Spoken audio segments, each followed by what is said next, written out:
शहद heli copter के अफसोसनाक हादसे में शहीद होने वाले ईरानी सदर इब्राहिम रईसी और वजीर खारजा अमीर अब्दुल्लाहियान समेत दीगर हकाम की नमाज जनाजा आज तबरीज में अदा की जाएगी।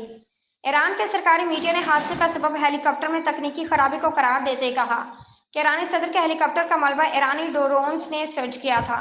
ईरानी सदर इब्राहिम रईसी की वफात पर मशहद और कम समेत मुख्तलिफ शहरों में सोग की फिजा बरकरार है, जबकि ईरान में कौमी सानहे पर आज से 5 रोज़ा यौम सोग मनाया जाएगा। तेल अबीब ईरान के सदर इब्राहिम रईसी के हेलीकॉप्टर हादसे में नागहानी मौत पर इसराइल ने भी बयान जारी कर दिया है। रॉयटर्स के मुताबिक पीर के रोज एक इसराइली एहलकार ने ईरान के सदर इब्राहिम रईसी की हादसाती मौत पर कहा कि ये हमने नहीं किया। इसराइली एहलकार ने कहा कि हेलीकॉप्टर के हादसे में इसराइल का कोई किरदार नहीं था। एहलकार ने नाम जाहिर न करने की दरख्वास्त करते हुए रॉयटर्स को बताया कि यह हमने नहीं किया। लाहौर पंजाब असम्बली ने हितक इज्जत बिल 2024 मंजूर कर लिया। अपोजिशन की जानिब से पेश करदा तमाम तरामीम मुस्तरद कर दी गई। वज़ीर पार्लिमानी अमूर पंजाब मुजतबा शजाउर रहमान ने बिल ऐवान में पेश किया तो अपोजिशन ने हितक इज्जत बिल को काला कानून करार दिया और अपोजिशन अरकान एहतजाजन बिल की कापियां फाड़ दी।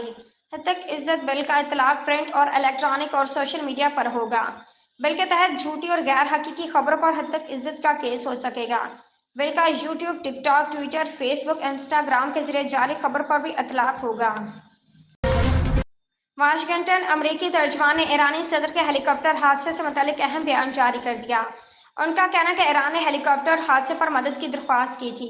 वाशिंगटन में प्रेस कॉन्फ्रेंस से खिताब करते हुए तर्जुमान अमरीकी महकमे खारजा मैथ्यू मिलर ने इस बात का बरमला एतराफ़ किया कि हादसे के बाद ईरानी हुकूमत ने मदद की दरख्वास्त की थी, ताहम उन्होंने सहाफ़ी को इसकी तफसीलात बताने से गुरेज किया। मैथ्यू मिलर ने कहा कि गैर मुल्की हुकूमतें दरख्वास्त करती रहती हैं, ताहम ईरान की मदद नहीं की गई। उन्होंने कहा कि इस मदद की पेशकश के काबिल ना हो सके। अमरीका को हेलीकॉप्टर हादसे में इंसानी जानी नुकसान पर अफसोस है।